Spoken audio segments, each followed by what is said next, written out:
अस्सलाम वालेकुम, मैं हूं इमरान आज़म और आप देख रहे हैं मेरा यूट्यूब चैनल इमरान आज़म व्यूज़। नाज़रीन, अब तक की जो अपडेट्स हैं उनके साथ और मुख्तसर तज़किये के साथ आपकी खिदमत में हाजिर है, लेकिन उससे पहले आपसे गुजारिश कि अगर आप हमारे चैनल पर नए हैं तो हमारे चैनल इमरान आज़म व्यूज़ को सब्सक्राइब कीजिए, बेल आइकन दबाइए। सीधे आते हैं आज की खबरों पे। आज की जो सबसे बड़ी खबर ये थी कि इमरान खान से क्या उनके वकला की या पीटीआई रहनुमाओं की मुलाकात हो पाएगी या नहीं। वो मुलाकात हो गई। पीटीआई रहनुमाओं की बैरिस्टर गौर की क़यादत में इमरान खान से मुलाकात हुई है और उससे बड़ी खबरें सामने आई हैं। बिटवीन द लाइन्स बहुत सारी बातें जो मीडिया टॉक की बैरिस्टर गौर ने वो कह गए और इमरान खान ने जो पैगाम दिया वो बहुत बड़ा पैगाम था। उसमें किसी हद तक जो सियासी कुव्वतों की फतह हुई है वो हम इसको समझ सकते हैं, क्योंकि बिलावल भुट्टो ने एक बड़ी पेशकश की थी। जब आपको पता है कि यूम तासीस का उनका प्रोग्राम था मुल्क भर में, तो उन्होंने खिताब किया था और उस खिताब में यूम तासीस के मौका पर उन्होंने पीटीआई को ये पेशकश की थी कि वो सियासत के दायरे में वापस आ जाए। उन्होंने जो कुछ हासिल करना है, जो गुफ्तगू करनी है, मुज़ाकरात करने हैं या अपने मसाइल का हल निकालना है, अपने लिए कोई स्पेस या कबूलियत पैदा करनी है, तो वो फिर सियासत से ही मुमकिन है, इस तरह के पुरतशद्दद एहतियात से मुमकिन नहीं। अब लगता है कि पीटीआई को उनकी बात समझ आ गई है। उन्होंने बिलावल भुट्टो की वो पेशकश कबूल कर ली है और जब बैरिस्टर गौर इमरान खान से मिले और ये पहली मुलाकात थी 26 नवंबर को, जो कुछ हुआ, इमरान खान क्योंकि जिस्मानी रिमांड पे थे, उनके पास एक्सेस नहीं थी अखबारात की, मीडिया की, तो उन्हें बाहर की सूरत हाल का नहीं पता था। उन्हें तमाम सूरत हाल ब्रीफ की गई कि 26 नवंबर को क्या हुआ, पीटीआई कारकुनान किस हद तक ज़ख्मी हैं, किन कारकुनान के बारे में ये कहा जा रहा है कि कितने कारकुनान, उनकी तादाद क्या है जो जानबाग होने की इतलात हैं पीटीआई की जानिब से, और फिर पीटीआई के अंदर जो इख्तलाफात हुए, कारकुनान की क्या सूरत हाल है, रहनुमाओं पर इल्ज़ामात किस तरह के लग रहे हैं, बुशरा बीबी के हवाले से क्या कुछ सामने आया है, ये सारी बातें उनको बताई गई। उसके बाद इमरान खान ने जो 2 से 3 बड़ी बातें की। पहली बात उन्होंने की कि मुझे अफसोस है कि जो हमारे लोग जान बाग हुए और रेंजर्स एहलकार जो जान बाग हुए, शहीद हुए, पुलिस एहलकार जो शहीद हुए, मुझे इस पर इंतहाई अफसोस है और इस सब का मुझे दुख है और जो कारकुनान के साथ हमारे किया गया मैं उसकी मजम्मत करता हूँ। दूसरी बड़ी बात जो उन्होंने की वो इंतहाई अहम है। उन्होंने ये कहा कि अब इसके बाद यानी एहतियात जो मुखर हो गया वो आइंदा का लाएअमल बहुत अब देर बाद ही आएगा सामने। उन्होंने कहा कि फौरी तौर पर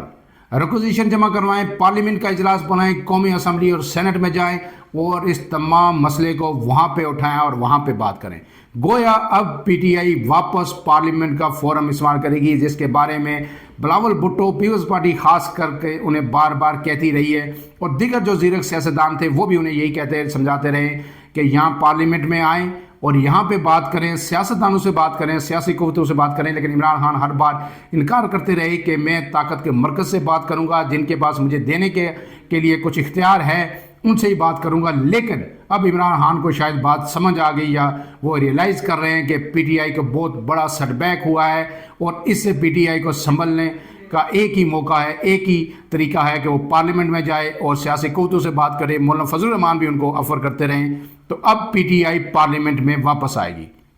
इसके बाद जो मीडिया से गुफ्तगू हुई बैरिस्टर गौर ने,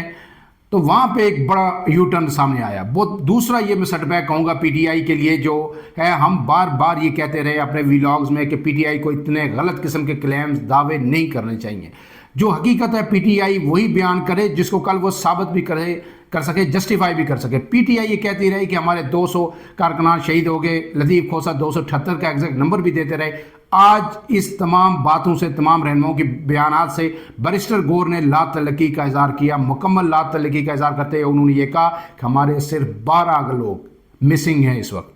वो अस्पतालों में हैं या वो जहाँ बाग हो चुके हैं। उनका डाटा हमने दिया है और शेयर किया है अपने पोर्टल्स पे और हर जगह। तो उनका क्लेम अब सिर्फ 12 लोगों तक। अब ये देखना है कि इस 12 में से भी कितनी सदाकत है और कब वो इसको प्रूव करने में कामयाब होते हैं या इससे भी बैकआउट करते हैं। सो ये जो खबरें अब सोशल मीडिया पर चल रही थी, पीटीआई की तरफ से हर तरफ से क्लेम किया जा रहा था, अब वो ख़त्म हो गई। पीटीआई ने उनका दरवाज़ा खुद ही बंद कर दिया और ये खुशाइन बात है कि चले अब 12 से बात आगे चलेगी और फिर सिक्योरिटी अदारों से बात होगी और हुकूमत से बात होगी, रियासत से बात होगी, तो पता चलेगा कि कितने लोग मिसिंग हैं, कितने ज़ख्मी हैं, अस्पताल में हैं या कहाँ पे हैं। اس کے بعد عمران خان نے جب اختلافات کی خبریں انہیں بتائی گئی تو انہوں نے ایک بار پھر بیرسٹر گور کو یہ کہا کہ میں نے آپ کو پارٹی کا چیئرمین بنایا ہوا ہے، آپ بااختیار ہیں، جائیں پارٹی کے اندر اختلافات ختم کریں اور یہ یکجان ہونے کا وقت ہے، یکجان ہو کے تمام پارٹی آگے بڑھے۔ اور انہوں نے پنجاب کے رہنماؤں کے پہ بھی جو تنقید ہو رہی تھی، عمران خان نے اس کا بیرسٹر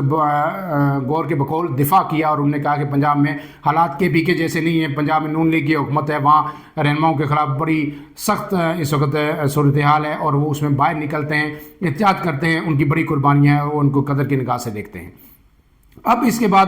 ہم آتے ہیں ایک اور خبر کی جانب کہ جب پی ٹی آئی رہنماؤں نے یہ پریس کانفرنس کی جہاں انہوں نے اور باتیں کی، وہاں انہوں نے شاہ محمود قریشی کی خدمات کو بھی بڑا زبردست خراج تحسین پیش کیا۔ اور پچھلے 2 سے 3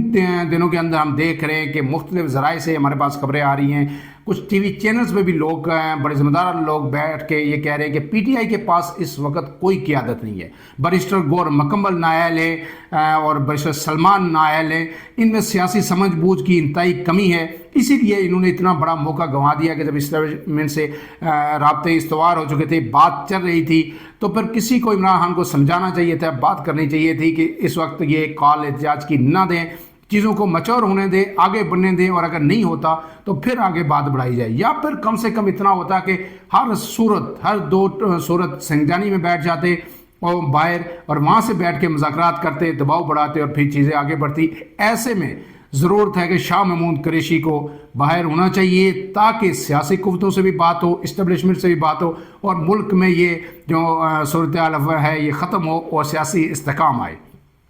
تو گویا اب ایسا لگ رہا ہے، مختلف حلقے یہ بتا رہے ہیں، اس میں وقت کتنا لگے گا ہم کچھ نہیں کہہ سکتے، لیکن ایسا لگ رہا ہے کہ شاہ محمود قریشی کی اب قبولیت کا وقت آ چکا ہے۔ شاہ محمود قریشی ایسے رہنما ہیں جو بات کرنے کا ہنر جانتے ہیں، سیاسی سوچ بوجھ رکھتے ہیں، اور وہ اسٹیبلشمنٹ کو بھی انگیج کر سکتے ہیں، اور پی ٹی آئی کی جو قیادت عمران خان ہے انہیں بھی منا سکتے ہیں۔ اور جب شاہ محمود قریشی لیڈ کریں گے تو پھر بشرا بی بی ہوں، علیمہ خان ہوں، یا یہ دوسرے جو رہنما کوئی لیفٹ سے بول رہا ہے، کوئی رائٹ سے بول رہا ہے اور اپنے اختیارات جمانے کی کوشش کرتے ہیں، یہ سب پس پتہ چلے جائیں گے۔ شاہ محمود قریشی ہوں گے، عمران خان ہوں گے، ان کی ہدایات ہوں گی اور مذاکرات ہوں گے تو صورتحال بہتر نکل سکتی ہے۔ آج بھی جو آپ کو پتہ ہے کہ جی ایچ کو حملہ کیس میں شاہ محمود قریشی کو لاہور سے لا کے پیش کیا گیا، لیکن فرد جرم عائد نہیں ہو سکی، ان کو واپس لے جایا گیا ہے۔ اب جو ہے دوبارہ جو آئندہ پیشی ہے اس پر شاہ محمود قریشی کو واپس لایا جائے گا۔ اس کے ساتھ جو اب آخری خبر جو میں آپ کو دے رہا ہوں کہ پہلے جو اڈیالہ جیل میں حملہ اس کی جی ایچ کو حملے کی جو سماعت ہوئی، تو اس کے بعد پھر جو لوگ بار بار پیش نہیں ہو رہے، پی ٹی آئی کے رہنما، ان میں علی امین گنڈا پور اور دیگر شامل ہیں، ان کے 47 لوگوں کے وارنٹ گرفتاری جاری کر دیے گئے ہیں جی ایچ کو حملہ کیس میں۔ اور اس کے بعد پھر جو تھانہ کوسار میں ڈی چوک میں جو کچھ ہوا 24 سے 26 کے درمیان، اس میں جو پی ٹی آئی رہنما جو ہے بانی P T I, Bushra be be, barrister گور سمیت کئی رہنما جو ہیں، تقریباً یہ 96 لوگ ہیں، ان کے بھی تھانہ کوسار کی پولیس نے انسداد دہشت گردی کی عدالت سے وارنٹ گرفتاری حاصل کر لیے گئے ہیں۔ اور ان میں نام آپ کو پڑھ دیتا ہوں، ان میں بانی P T I, Bushra be be, barrister گور، شعیب شاہین، علی بخاری، عامر مغل، عمر ایوب، شیر افضل مروت، خالد خورشید، فیصل جاوید، شہرام خان ترکی، زلفی بخاری، سلمان اکمل راجہ، مراد سعید، رؤوف حسن اور دیگر شامل ہیں۔ ان کے بھی وارنٹ گرفتاری اب جاری ہو چکے ہیں، لیکن عمران خان کو آپ کو پتہ ہے کہ اب جوڈیشل ریمانڈ پہ ہیں۔ جو نئے مقدمات ان 6 ان کے خلاف درج کیے گئے تھے تھانہ نصیر آباد میں، تھانہ سول لائن میں اور ٹکسلا میں، ان میں آج ان کا جو جسمانی ریمانڈ کی سطح تھی وہ مسترد کر دی گئی۔ اب وہ واپس اڈیالہ جیل پولیس کی تحویل میں، اس سے پہلے وہ تھانہ نیو ٹاؤن پولیس کی تحویل میں تھے، وہیں سیل نمبر 4 کو ہم نے آپ کو بتایا تھا کہ انہیں تھانہ نیو ٹاؤن کا حصہ ظاہر کیا گیا تھا۔ لیکن اہم بات یہ ہے کہ عمران خان کے جو 24 نومبر کے عمران خان کے جو احتجاج کی کال دی تھی، اس میں بھی عمران خان کے خلاف تقریباً 28 مقدمات درج ہوئے ہیں، اور عمران خان کی ابھی اس میں گرفتاری نہیں ڈالی گئی ہے۔ جو مزید اپڈیٹس آئیں گی اور صورتحال ڈیولپ ہوگی، ہم آپ